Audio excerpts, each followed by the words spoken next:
Et il va vous donner un témoignage parce que la parole de Dieu dit que nous devons proclamer les hauts faits de Dieu. Et Dieu fait tant et tant de choses. Et combien de fois sommes-nous ingrats? N'est-ce pas? Je crois que je suis la première. On est des fois ingrats. Alors, bonjour à tous ceux que je n'ai pas vus. Alors, vous savez, j'étais en recherche d'un emploi. Depuis septembre 2022, j'avais un petit revenu. Donc, je jonglais pour pouvoir manger. Et France Travail m'a contacté il y a une paire de semaines, il y a 15 jours, pour un emploi à la cantine scolaire de Fraises. Donc, j'ai fait mon immersion la semaine dernière. Et, grâce à Dieu, merci à lui, je le bénis, j'ai signé mon contrat d'embauche jeudi. Voilà. Seigneur, nous voulons te bénir aussi pour ce travail que tu as donné à Rémi. Et Seigneur, cela nous montre que quelle que soit l'épreuve, nous devons persévérer, persévérer, persévérer. Et nous voulons aujourd'hui te donner toute la gloire à toi et à toi seul. Merci pour ce travail. Merci parce qu'il peut aussi à nouveau faire des projets. Et je prie pour tous celles et ceux qui ont des demandes de prière, des sollicitations qui ont été déposées devant le Seigneur. Seigneur, nous savons que rien n'est perdu, mais quand t'entends, tu réponds. Nous voulons à toi te donner la gloire et te dire, Seigneur, que c'est de toi que nous voulons dépendre.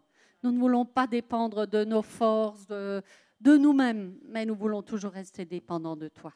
À toi seul toute la gloire, la louange et l'honneur. Amen.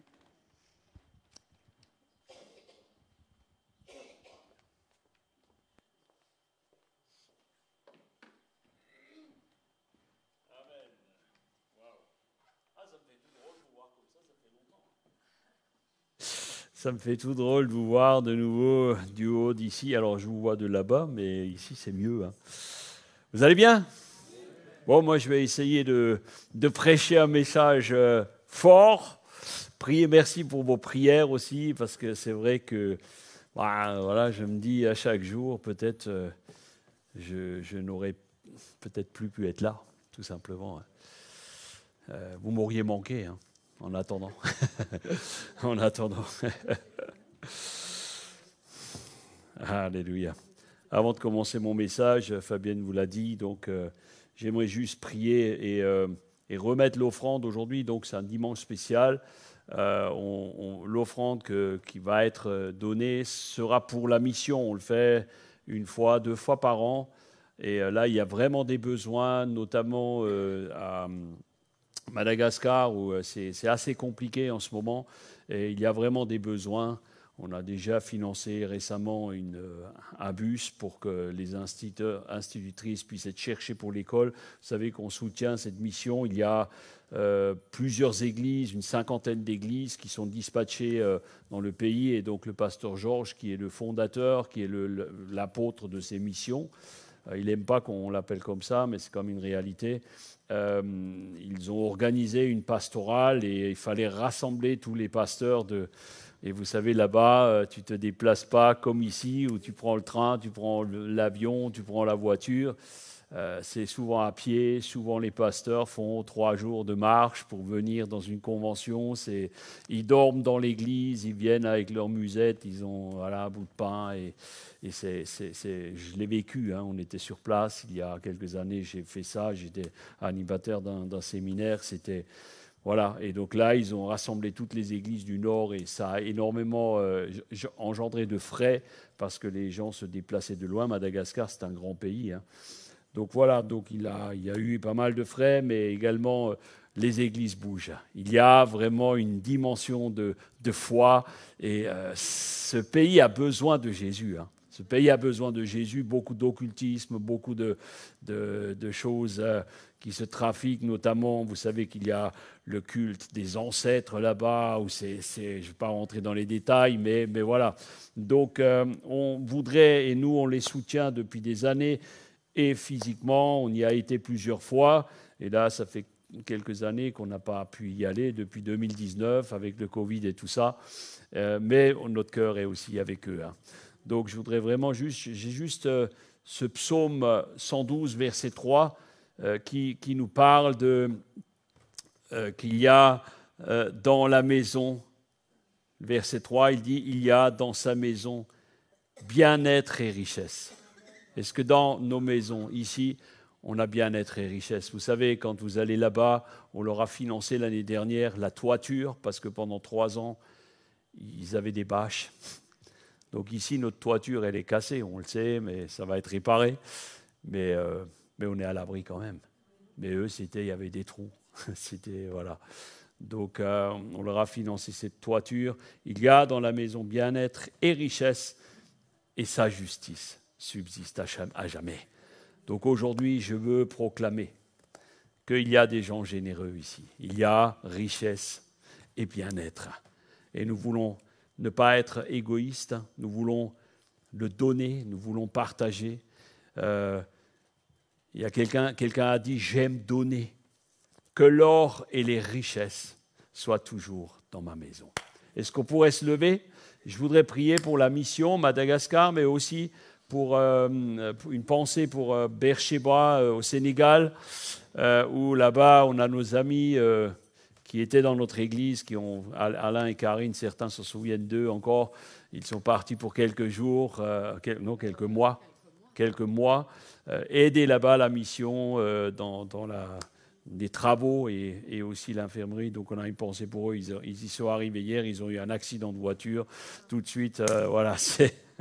Voilà les aléas de la mission. Est-ce qu'on peut simplement lever les mains ensemble et dire « Seigneur, merci pour la richesse que tu mets dans la maison, pour la richesse que tu mets au milieu de nous, pour le bien-être que nous avons, le chauffage que nous avons, la lumière, le son, tout ce que tu nous donnes d'avoir au-delà de ce que nous pouvions espérer. Eh bien, Seigneur, ce matin, nous voulons donner une part de l'offrande vraiment qui revient aussi à la mission. Nous ne voulons pas être égoïstes, nous ne voulons pas garder tout pour nous, mais nous voulons bénir les œuvres. Et je prie aussi pour la mission, pour la fondation Un cœur et des mains. Seigneur, merci pour tous les donateurs qui donnent généreusement tout au long de l'année, qui souvent nous ne les voyons même pas, mais toi, Seigneur, tu pourvois tous les besoins. Merci de bénir Georges et Christine là-bas et tous les pasteurs, nos amis. Nous te bénissons également pour Eric, pour Issouk et toute l'équipe, pour le pasteur Jokel qui s'occupe si bien des églises. Je te demande vraiment que ta grâce les accompagne au nom de Jésus. Amen. Alors tout ce que vous donnez aujourd'hui, l'offrande, sera pour la mission. Et je crois que c'est une nécessité d'honorer les missionnaires. Amen. Bon, allez, il y a aussi mission ici, les amis. Je saute un peu moins vite qu'avant et moins haut. Mais ça va venir. Amen. Moi, je me réjouis de vous voir, franchement. Et donc, j'avais ce thème sur mon cœur. La louange. Oh, vous savez que moi j'aime la louange. Hein. Je suis désolé, mais vous savez, quand il y a parfois des périodes où tu as l'impression que... Non, je ne suis pas désolé d'aimer la louange. C'est ce que j'ai dit. Ah ouais? Ah bah non, je ne suis pas désolé du tout. Hein. Vous voyez, quand on dit... Des fois, ma femme me dit « T'as dit ça, t'as dit ça. » Je dis « Ah bon, je dis ça. » Alors, je ne suis pas désolé d'aimer la louange. Dis à ton voisin « Non, il n'est pas désolé. » Mais voilà, je priais, puis je dis au Seigneur de m'inspirer un message pour vous aujourd'hui. Et donc, ça a donné ce que vous allez entendre. Et je crois que c'est important. Le Seigneur a mis sur mon cœur le psaume 137 qui nous parle, vous savez, des harpes suspendues dans les arbres. Oh, waouh! Alors, je me suis demandé à quel point notre motivation pour louer le Seigneur peuvent avoir un rapport parfois avec ce qu'ont vécu ce peuple. On va y aller, je vais simplement peut-être fermer les yeux un instant. Il me faut du son, Claude. Hein. Fermez les yeux et imaginez-vous un instant être loin de tout de tout ce qui vous est cher. Gardez les yeux fermés. Vous entendez encore les rires, les bruits, la famille autour d'une table. Vous entendez les chants de votre enfance, la voix de vos proches, les bruits, les odeurs d'autrefois. Moi, je me souviens maintenant, en écrivant ce message, d'une petite brume matinale comme aujourd'hui, brume d'automne, avec les couleurs, les feuilles qui tombent et l'odeur des marrons chauds qui crépitent au coin du feu que j'avais ramassé avec mon grand-père le matin. Gardez les yeux fermés. Imaginez qu'on vous a enlevé tout ce que vous aimez, tout ce qui vous est cher, et qu'aujourd'hui, tout cela ne reste plus qu'un souvenir. La nostalgie qui vous écrase parfois, qui fait mal, parce qu'on vous a arraché ce qui était de plus cher. Bien, mes amis, c'est exactement ce que les Israélites ont ressenti au bord des fleuves de Babylone. Là où ils avaient suspendu leur harpe, là où ils pleuraient sur leur vie d'avant. Et pourtant, même dans ce lieu d'exil, même dans ce lieu de détresse et d'oppression, il y a un appel à la louange qui retentit dans le cœur. Dans quelques instants, on va lire le passage. Mes amis, mais comment louer Dieu quand tout semble perdu? Vous pouvez ouvrir les yeux. Comment louer Dieu quand tout semble perdu, quand tout semble parti? Peut-être vous trouvez vous-même dans une situation avec un sentiment d'abandon, un sentiment d'avoir perdu toutes sortes de choses. Plus de force, plus de motivation. J'aimerais prier. Seigneur, tu vois les cœurs, tu vois tous ceux qui, peut-être aujourd'hui, ont du mal, alors que certains lèvent les mains pour louer, d'autres se trouvent dans une situation de détresse parce que, pour différentes raisons, leur cœur est chargé. Eh bien, je te prie maintenant d'ouvrir les écluses du ciel pour venir irriguer par ton esprit les cœurs. Que vraiment ce message puisse impacter chacune et chacun. Amen. Alors, on va lire ce partie du psaume 137 et on va découvrir ensemble que la louange, même dans l'épreuve, et je dirais surtout dans l'épreuve, devient une force pour devenir notre victoire et notre espérance. Amen. Alors, psaume 137, verset 1. Non, c'est moi qui me... Hop. Vous voyez, j'ai perdu la main, les amis. Ça va revenir, merci. Psaume 137, verset 1. Au bord des fleuves de Babylone, nous nous étions assis et nous pleurions en pensant à Sion. Vous vous rappelez l'histoire que je vous ai racontée? Parfois, on s'assoit et on pense à ce qui était avant. Nous pensions à ce qui était avant à Sion, au saule de leur rive. Nous avions suspendu nos harpes. Et là, ceux qui nous avaient déportés osaient nous réclamer des cantiques. Nos persécuteurs exigeaient de nous des chants joyeux. Chantez-nous, disait-il, un des cantiques de Sion.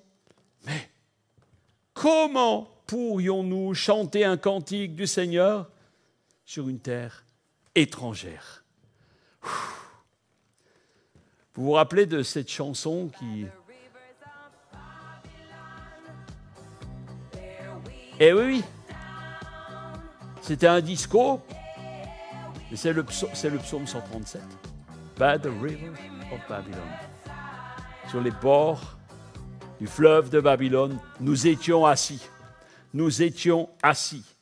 Au bord des fleuves, nous étions assis et nous pleurions en nous souvenant de Sion. Nous avions suspendu nos harpes au saule de la contrée. Parfois, vous savez, je prends l'image de cette harpe suspendue dans les arbres. Eh bien, cette harpe suspendue, c'est quelque part notre louange parfois quand nous nous morfondons sur nos propres problèmes. C'est la harpe que j'accroche dans l'arbre. Comment est-ce que je peux louer ? Vous savez, ils ont été déportés, c'est une histoire vraie, environ en 586, il est dit avant Jésus-Christ. Il y a eu plusieurs soulèvements et Nabuchodonosor, vous avez entendu parler de lui, a envahi Jérusalem et finalement la ville a été pillée. Ils ont détruit et incendié le temple de Salomon. C'était le symbole de la présence de Dieu pour le peuple de Dieu. Il a été détruit. Et en fait, cet événement a provoqué un choc culturel, un choc spirituel pour eux. Et ils vont se retrouver sans temple, sans roi et sans territoire. Parce qu'une grande partie du peuple de Dieu a été déportée, a été emmenée à Babylone, qui était la capitale de l'empire babylonien. Et là-bas, les Juifs vivaient dans une société païenne. Ils ne connaissaient pas leur Dieu. Et ils se moquaient même de leurs croyances. Et ce psaume exprime tout le désarroi du peuple en exil, qui était contraint finalement de quitter tout ce qu'il aimait, sa vie, son pays, sa ville, son temple, tous les rites, leurs habitudes. Et ils se retrouvaient là, assis au bord du fleuve, en train de pleurer sur ce qui leur arrive. Et bien que leur foi soit mise à rude épreuve, bien que notre foi soit souvent mise à rude épreuve, Rémi a témoigné ce matin de son travail, c'est bien, mais combien de temps ça a duré ? Parfois, les promesses de Dieu mettent du temps à s'accomplir. On a eu le témoignage la semaine dernière de nos amis qui étaient forts. Ils attendent encore le résultat de la promesse, même s'il y a des progrès, même si Dieu est fidèle pour les bénir. Notre foi est souvent éprouvée. Le peuple d'Israël a toujours finalement trouvé Dieu dans une atmosphère de louange. Ce matin, on a chanté, il y a transfert entre ciel et terre. C'est-à-dire que lorsqu'on commence à louer, il y a une atmosphère qui change. La présence de Dieu est en train d'arriver. Même dans les situations douloureuses, Dieu sait, Dieu connaît nos besoins. Alors je vais vous révéler un secret que le diable n'aimera pas que je vous donne aujourd'hui. Est-ce que vous aimez les secrets ? Alors tendez bien vos oreilles. La louange est une arme spirituelle qui peut changer nos perspectives et même nos circonstances. Waouh! La louange peut changer nos perspectives et nos circonstances. Regardons quelques points ensemble qui sont essentiels et qui nous démontrent que la louange est une arme, j'ai marqué surpuissante, une arme surpuissante dans la détresse. La louange, c'est un acte de foi dans la détresse. Oh, s'ils avaient su. Dans ce psaume 137, les Israélites en exil sont remplis de tristesse, découragés, affaiblis. Et la dernière chose à laquelle ils avaient pensé et ce qu'ils avaient envie, c'était la louange. Mais le psaume 96, verset 1er, nous dit « Chantez au Seigneur quoi ? Un cantique nouveau, chantez au Seigneur qui ? Vous tous !» Est-ce que vous êtes à tous ? Nous sommes des tous. Alléluia. Vous tous, chantez au Seigneur un cantique nouveau, vous tous, habitants de la terre. Pas seulement à Jérusalem, mais aussi à Saint-Dié aujourd'hui. Amen. Alléluia. Alors, chanter à Dieu au milieu de la souffrance, eh bien, c'est un acte de foi. C'est un acte de foi quand ça va mal et que tu te dis, maintenant je vais louer Dieu. Alors tu ne vas pas louer Dieu parce que ça va mal, tu vas louer Dieu même si ça va mal. Même si ça va mal. C'est croire que même si tout est sombre, que Dieu est capable de ramener la lumière dans les ténèbres. On l'a entendu ce matin. Curieusement, moi, en ce qui me concerne, quand j'ai des moments de blues, des moments de découragement, là, ça m'arrive aussi. Hein. Ça m'arrive. Eh bien moi, elle le sait. Je me mets au piano. Et des fois, je reste 1 heure. Plus que je suis découragé, plus je reste. Des fois, elle est obligée de me dire, viens, on mange. Et c'est là que je loue encore plus. Alors ça l'énerve des fois. Mais quand je loue, elle aime bien. Elle dit, je suis baigné dans ça. Hein, ma chérie? Parce qu'en général, quand moi je suis découragé, elle l'est aussi. Hein. Parce que des fois, je suis comme la Luther, tu sais, le matin. Elle n'est jamais venue habillée en deuil, mais des fois, elle pourrait. Vous savez, Dieu se plaît au milieu des louanges de son peuple. Dieu se plaît au milieu des louanges de ceux qu'il aime. Quand nous faisons face à des situations difficiles, la louange nous rappelle la fidélité de Dieu. Paul et Silas, je cite souvent ça en exemple, ils étaient dans la prison et le temps était difficile, mais ils louaient Dieu. Plutôt que de céder au désespoir, ils vont chanter et prier l'espoir que Dieu va les libérer. Et Dieu agit à ce moment-là comme il peut agir pour nous. Il a fait trembler les murs de la prison et les portes se sont ouvertes. Mes amis, cela montre que la puissance de la louange peut transformer et transforme, je ne dis pas peu, mais transforme une situation désespérée en une manifestation de la gloire de Dieu. Je vous le répète, la louange transforme une situation désespérée. Est-ce qu'il y en a qui vivent des situations comme ça aujourd'hui? Alors commence à louer de tout ton cœur.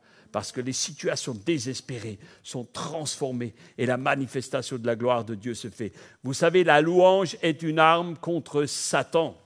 N'en démordez pas. Le deuxième point que je veux souligner, c'est la louange est une expression de notre confiance à Dieu. Une expression de notre confiance à Dieu. Le psaume 34, verset 2 dit « Je bénirai l'Éternel en tout temps ». Est-ce qu'on peut le répéter? « Je bénirai l'Éternel en tout temps. Sa louange sera toujours sur ma bouche. » Amen. Louez Dieu quand même. Nous ne comprenons pas ses voix. C'est un signe de confiance. Un signe de confiance. Louer, c'est se rappeler que ses plans à lui sont meilleurs que les nôtres. Et souvent, nous nous louons nous-mêmes, mais nos plans sont pourris la plupart du temps. Mais ses plans sont meilleurs que les nôtres. Voyez Job, qui malgré tout ce qu'il a perdu, sa famille, il a perdu ses biens, il a tout perdu. Il a été malade, il a souffert énormément. Malgré tout, il va rester fidèle et il ne comprend pas ce qui lui arrive. Il n'était pas en se disant, oui, il ne comprend pas, mais il choisit de ne pas accuser Dieu. Et là, je voudrais vous dire, n'accusez pas Dieu. Trop souvent, on aurait cette tendance, mais Dieu, si tu m'aimais un peu plus,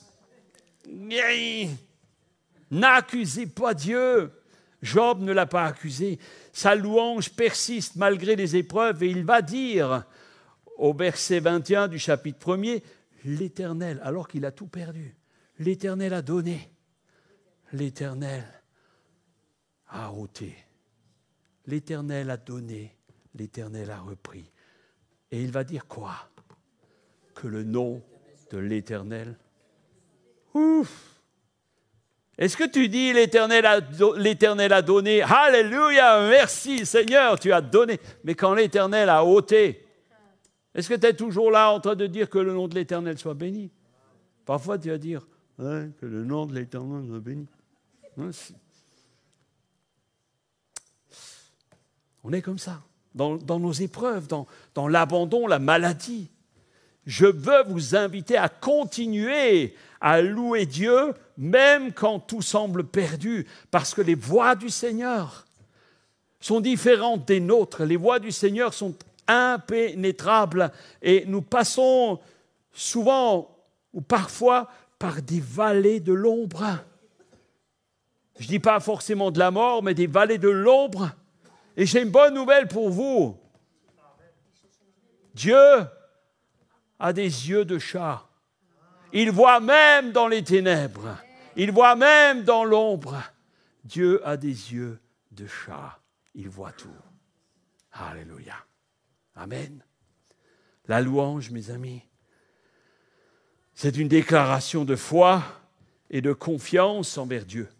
Il mérite toute notre adoration, quelle que soit la situation. La troisième chose, le troisième point, c'est la louange va créer un climat de victoire spirituelle. Ça change tout.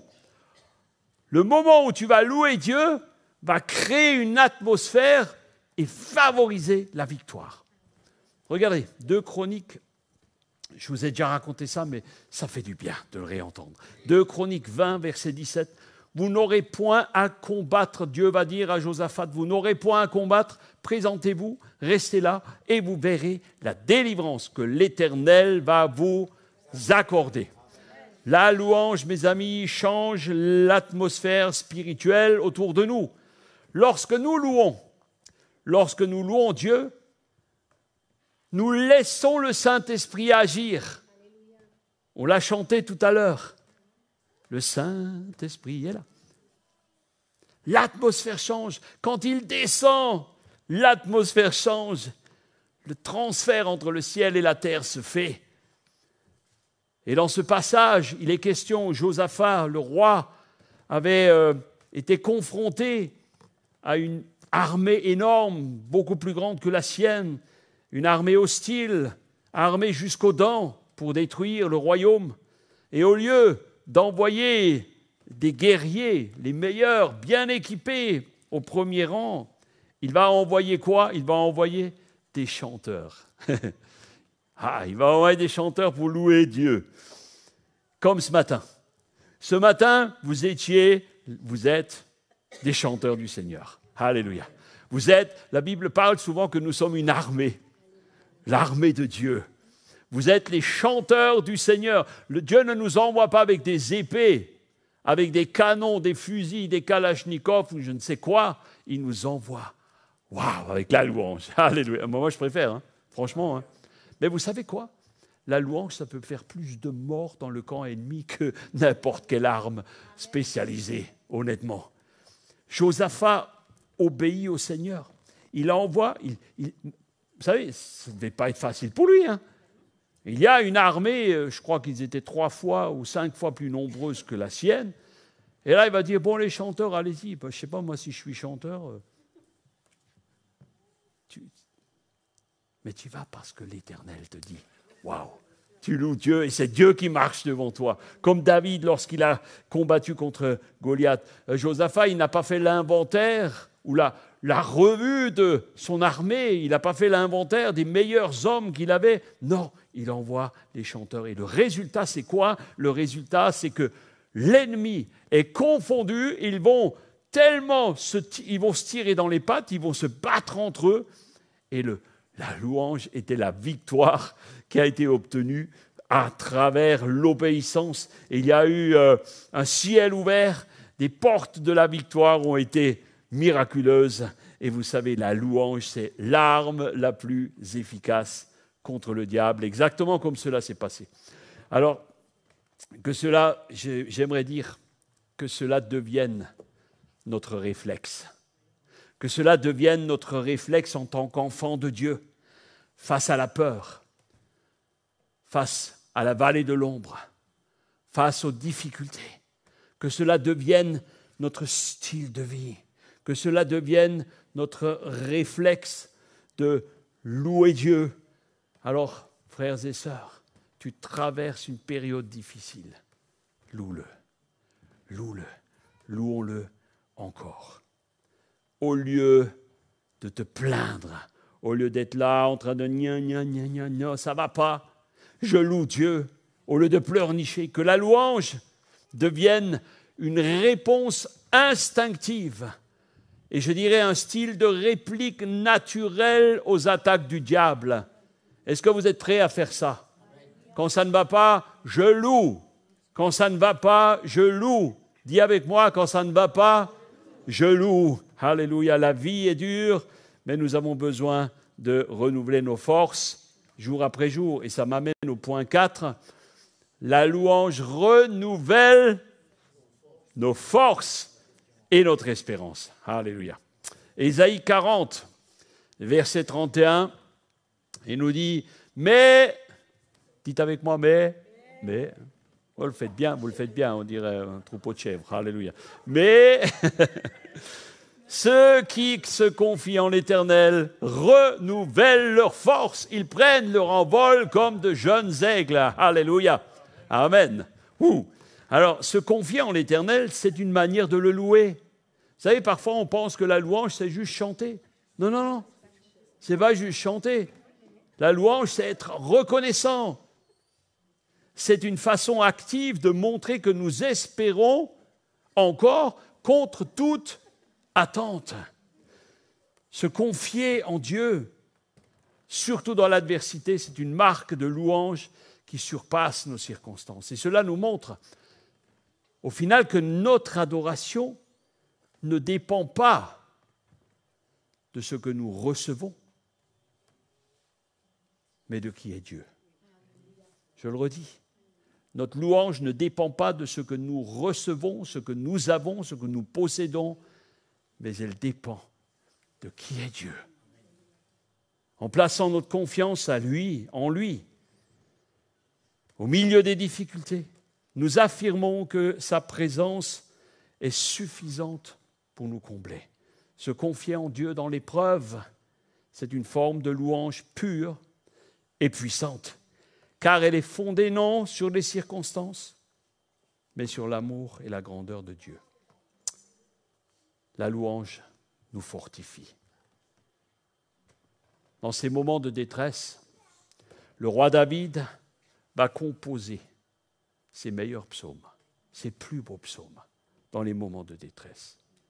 Plutôt que de se laisser envahir par l'amertume, peut-être l'esprit de vengeance, il va puiser ses forces dans la louange pour se renouveler et retrouver espoir.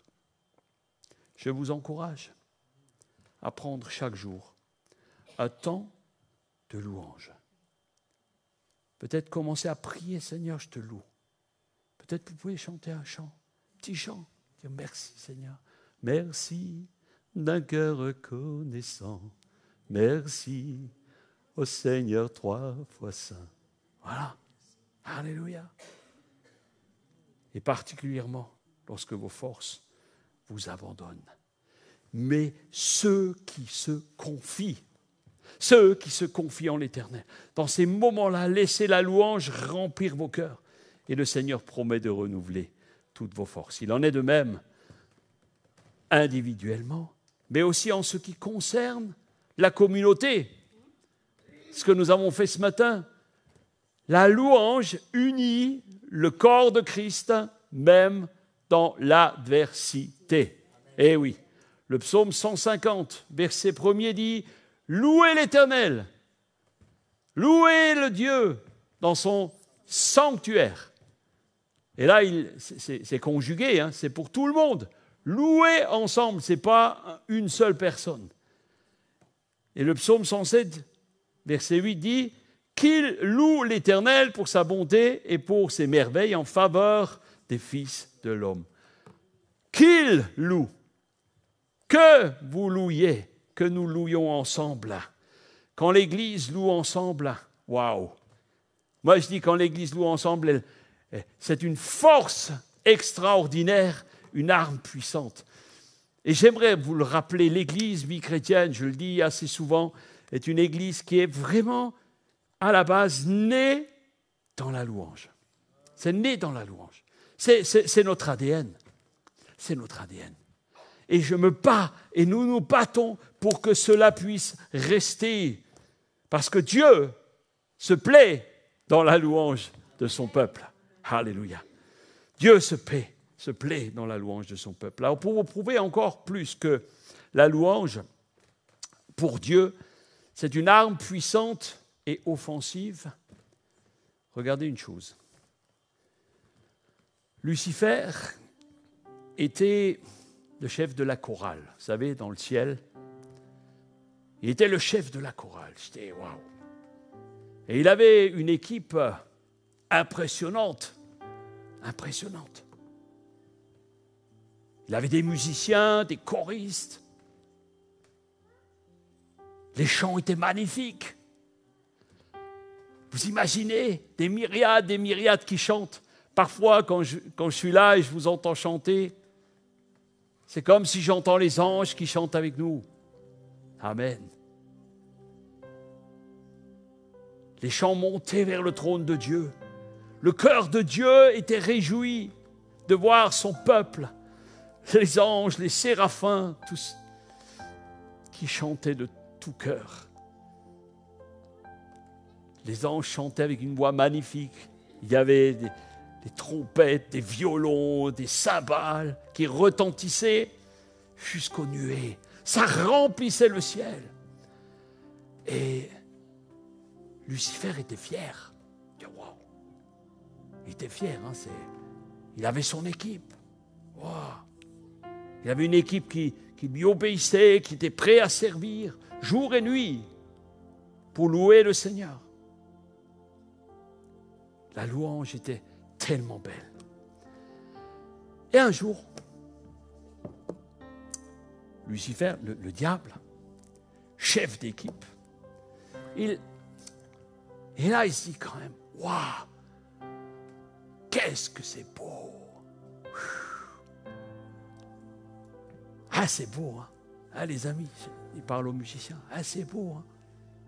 Et il veut dire, c'est moi qui fais tout ça.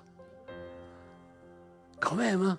Bon, c'est pas pour dire, c'est pas pour me vanter, mais quand même, hein. Ah, les chérubins, les anges, les musiciens, les choristes. Ah, c'est beau ce que vous faites, c'est beau. Écoutez-vous, c'est magnifique ce que vous faites. C'est vous qui faites ça. Waouh. Mais bon, c'est magnifique. C'est pour lui, hein, c'est pour Dieu. Mais bon, c'est juste un constat que je trouve quand même, enfin bon, je ne sais pas ce que vous en pensez, mais je trouve quand même que le boss, il nous félicite peut-être pas assez, enfin, pas trop. Enfin, je dis ça, je dis rien. C'est pas pour me vanter, quoi, mais... Et vous en pensez quoi, les musiciens, là? Puis alors, et certains, ils commencent à se dire, ah oui, ah c'est vrai, hein, c'est vrai. Ils commencent à écouter, ils commencent à se dire, oui, c'est vrai. Oui, Lucifer, t'as raison, hein. T'as raison quand même, hein. Et là, il se crée une atmosphère de rébellion. Une atmosphère de ni. Ils sont là, franchement, c'est vrai, hein, avec tout le mal qu'on se donne là, Dieu pourrait quand même, de temps en temps, venir nous applaudir, dire oui, c'est beau, c'est bien ce que vous faites. Hein. Voyez-vous? Alors, je n'étais pas là quand ça s'est passé. Hein. Mais je suppose que ça peut commencer comme ça. Tiens, ça commence toujours comme ça, la rébellion. Hein. Ça commence toujours comme ça. Et vous savez comment ça va finir? Pour eux, comment ça va finir pour Lucifer et ses acolytes? Les bons musiciens, les bons chanteurs. Qu'est-ce qui s'est passé? Ils ont été jetés sur la terre. Et le pire, c'est quoi? C'est qu'ils ont été séparés de Dieu pour toujours. Eux qui aimaient tellement louer Dieu, maintenant, qu'est-ce qui va se produire? Eh bien, ils vont devoir se tourner vers celui qu'ils adorent, leur chef, Lucifer. Et le pire de l'histoire, la Bible dit qu'il a entraîné avec lui un tiers du monde spirituel. C'est beaucoup, hein? Un tiers qui ont écouté. Ah, et peut-être t'as raison, hein? T'as raison, la rébellion a commencé dans les cœurs. Mes amis, pourquoi? Parce que l'orgueil, le cœur tordu, les a aveuglés. Ah, oui, il n'a pas tort, le chef. Hein? Oui, il n'a pas tort. Et la critique a gagné leur cœur. L'intégrité envers Dieu a disparu. Ils avaient oublié ce pourquoi ils avaient été appelés. La première chose, c'est la louange qui va à Dieu. Mes amis, quand vous venez ici ou quand vous louez chez vous, n'oubliez jamais à qui revient la louange. À qui revient la louange? Alléluia. Toujours. Ils seront séparés au final du vrai objet de leur adoration et de la louange, le Seigneur leur Dieu. Et j'aimerais vous dire, si un mauvais chef vous entraîne dans des méandres de rébellion envers qui que ce soit, ne les écoutez pas. Ne les écoutez pas. Mes amis, pensez à cette affaire parce qu'elle est sans appel. Elle est sans appel. En clair, et là je vais vous choquer, Dieu n'a que faire de notre belle louange. Dieu n'a que faire de notre belle louange. Ce que Dieu veut, c'est les cœurs. Ce que Dieu veut, c'est ton cœur. Peu importe, tu chantes juste, tu chantes faux. Ce que Dieu veut, c'est ton cœur. C'est une parole. Dieu ne cherche pas des stars, mais des serviteurs. Et j'aimerais dire, l'intégrité, c'est la base de l'honneur. L'intégrité, c'est le socle de l'amour et de la grâce. Et voilà pourquoi la louange est une arme puissante, une arme qui est extraordinaire pour nous. Pourquoi? Parce que tout simplement, je vais vous dire ce secret, le diable en était aux manettes. Il en était aux manettes. Et pourquoi est-ce que nous sommes toujours attaqués? Pourquoi est-ce que l'Église est attaquée? Pourquoi est-ce que la louange est attaquée? Eh bien parce que le diable fera toujours tout pour récupérer ce qu'il a perdu. Voilà. Et c'est pourquoi il veut regagner la part qu'il a perdue. Oh oui, maintenant il a ses adorateurs. Hein. Là, il a son propre corps maintenant. Ouais. Mais sa finalité, ce n'est pas la même que la nôtre. Amen.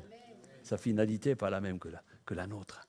Il y a toutes sortes d'idolâtries en tout genre qui sont prêts pour l'adorer. Et je peux en citer un, le wokisme. On en parle en ce moment. Et de plus en plus. Pourquoi? Parce que le wokisme fait l'apologie de l'idolâtrie. Les choses, méfiez-vous et ne vous laissez pas prendre au son doux et léger de ceux qui appellent bien ce qui est mal et de ceux qui appellent mal ce qui est bien. Suivre aveuglément ce que la Bible réprouve nous mène droit à quoi? À l'apostasie. Eh oui, l'apostasie, c'est pas un pays d'Asie, hein. C'est pas des chocolats ou un parfum. Non, l'apostasie, c'est l'abandon de la foi véritable. Et la Bible avertit à plusieurs reprises. Hébreux 10 dit, 26 et 27, « Si nous péchons volontairement après avoir reçu la connaissance de la vérité, qu'est-ce qui se passe? Il ne reste plus de sacrifice pour les péchés. » Mes amis, l'apostasie est un acte sérieux. Et je dirais, si on y fait attention, irréversible. Elle remet en cause notre engagement vers Dieu. Et nous devons vraiment veiller à ne pas tomber nous-mêmes dans cette apostasie. Premièrement, mais ce que nous devons faire, nous devons avertir. Nous devons protéger nos frères et nos sœurs. Nous devons les protéger de cela. La Bible nous avertit, elle dit dans 1 Timothée 4, verset 1, « L'Esprit déclare clairement que dans les derniers temps, plusieurs se détourneront de la foi, donc la vraie foi, parce qu'ils s'attacheront à des esprits trompeurs, à des enseignements inspirés par des démons. » Eh bien oui, c'est pourquoi le Seigneur veut une armée. Le Seigneur veut une armée. Et je ne connais pas une armée où il y a un seul soldat. La louange communautaire, dans l'assemblée, la louange ensemble est indispensable pour éviter de tomber dans l'apostasie. Et je peux entendre de temps en temps « Amen », ça me fait plaisir, que je sais, il est l'heure, vous avez faim, et que vous ne dormez pas encore. Quand vous dites « Amen », je dis « Merci Seigneur », ils ne dorment pas. Ouais, je vais terminer dans les moments difficiles. La louange collective nous apporte les uns et les autres la présence de Dieu. Et le peuple de Dieu, lorsqu'ils ont été libérés, dans l'Exode 15, ils vont chanter un chant. Ils vont chanter un chant qui s'appelle, on va l'appeler le cantique de Moïse. Et ils vont dire « L'Éternel est ma force. Il est le sujet de mes chants, il m'a sauvé, il est mon Dieu, je le louerai, je l'exalterai, lui, le Dieu de mon Père. » Ça, mes amis, ce sont des proclamations qui renforcent l'unité. La louange dans l'Église, la louange en communauté témoigne de l'unité et de la puissance de l'Église face aux épreuves. Est-ce que vous êtes d'accord avec moi? Et quand nous faisons ça ensemble, c'est comme si nous déclarons ensemble « Satan, tu n'auras pas ma louange ». Maintenant, vous allez le répéter avec moi. « Satan, tu n'auras pas ma louange. » Alléluia. « Satan, tu n'auras pas ma louange. » Il y a plusieurs années, le Seigneur m'avait donné une parole. Il m'avait dit, commence des réunions, ne prépare rien, laisse le Saint-Esprit faire. Mets-toi au piano et simplement commence à chanter, louer Dieu, proclamer sa parole. Il m'a dit, ne prépare rien, laisse le Saint-Esprit faire et vous verrez ma gloire. Et c'est ce que nous avons fait fidèlement. On a commencé, je crois que c'était en 2006. Je ne savais pas ni quoi, ni comment. Et nous avons vécu des temps dans la présence de Dieu extraordinaires. Mais je crois sincèrement que ce n'est pas terminé. Je crois sincèrement que le meilleur est encore devant nous. C'est ce que je veux vous dire ce matin. Si tu te tiens dans la louange. Et moi, je déclare que les promesses de l'Éternel ne sont pas encore accomplies. Et la bonne nouvelle, en tout cas ce qui me concerne, et j'espère vous aussi, c'est que j'y crois encore. Les promesses de Dieu ne sont pas encore accomplies. Louez-le, louez-le, élevez vos voix au Seigneur. Ça, c'était le chant que je prenais. Louez-le. Des fois, je pouvais le prendre pendant... Je ne compte pas. Louez-le, louez-le, élevez vos voix vers le roi. Il est Seigneur de gloire. Il est le roi des rois. Amen. Moi, je vous invite plus que jamais à venir avec zèle et passion dans sa maison pour le louer. Louer Dieu ensemble, que ça devienne une priorité, un style de vie, mes amis. Vous voulez vivre la puissance de Dieu dans votre vie. La louange est une arme. La louange est cette arme. Comme ce matin, dès 8 heures, plusieurs viennent et je crois qu'on va être de plus en plus. Et c'est simplement, on commence à lever la voix, on commence à prier, on commence à chanter. Waouh! Et la gloire de Dieu vient. Amen. Je vous invite à venir vivre ça avec nous. Vendredi soir aussi, vendredi soir 19h30, soyez là si vous voulez entrer dans un style de vie de louange. Mes amis, dans la louange, nous créons une atmosphère de foi et je vous invite à vous lever maintenant parce que nous choisissons toujours la louange en priorité. Je voudrais simplement prier pour vous maintenant et déclarer que cette arme de puissance, la louange, n'en a pas fini avec nous. Il ne faut pas accrocher nos harpes dans les arbres. Peut-être tu es là ce matin et ça t'est arrivé d'accrocher ta harpe de louange dans l'arbre ou tu l'as mis dans un placard et tu as oublié que tu es celui qui est appelé à louer ton Dieu. Et lorsque tu viens dans ce lieu, ce que Dieu cherche n'est pas ta personne. Ce que Dieu cherche, c'est ton cœur. Ce n'est pas ce que tu peux apporter, mais c'est ton cœur. Alors je prie ce matin pour que l'impact de ce message puisse transpercer, porter du fruit. Parce que je sais que c'est lorsque nous honorons l'Éternel qu'il reçoit simplement la louange de notre cœur, qu'il est honoré. Et comme nous l'avons chanté tout à l'heure, il est digne, l'agneau de Dieu. Lorsque nous serons autour de la table, lors des noces de l'agneau, vous savez, même si le diable a été jeté pour l'instant sur la terre avec tous ses démons, Dieu s'est choisi d'autres adorateurs. Dieu s'est choisi d'autres chanteurs. Dieu s'est choisi d'autres musiciens. Et ce qu'il cherche, c'est des adorateurs en esprit et en vérité. Alléluia. Et ils sont là aujourd'hui.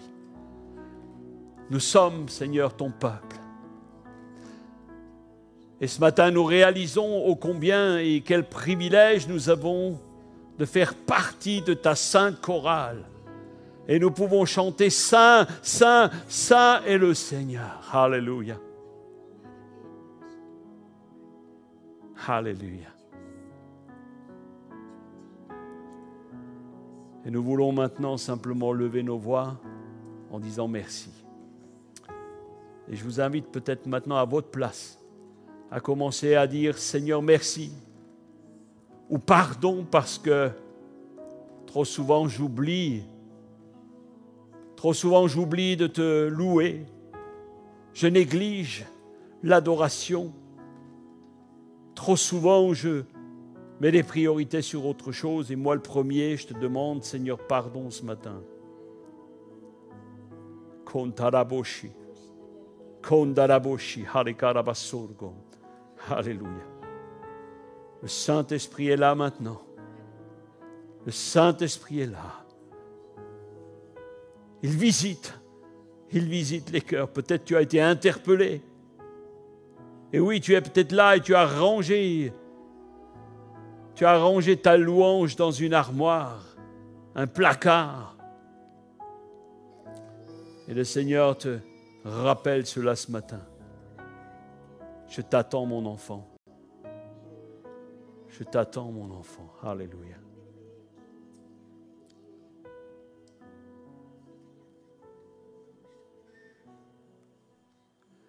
Dieu très saint, tu es notre Seigneur. Dieu très saint, tu es notre Seigneur. Hommes et anges rassemblés, célébrant ta majesté. Dieu très saint, tu es notre Seigneur. Chante ensemble, oui. Dieu très saint, tu es notre Seigneur. Ô Dieu très saint, tu es notre Seigneur. Hommes et anges rassemblés, célébrant ta majesté. Dieu très saint, tu es notre Seigneur. Dieu très saint, tu es notre Seigneur. Est-ce qu'on peut l'acclamer? Amen. Gloire à son nom. Il est fidèle et il est vivant. Prenez soin de vous, prenez soin de votre âme et surtout n'oubliez pas, la louange est une arme puissante. À bientôt.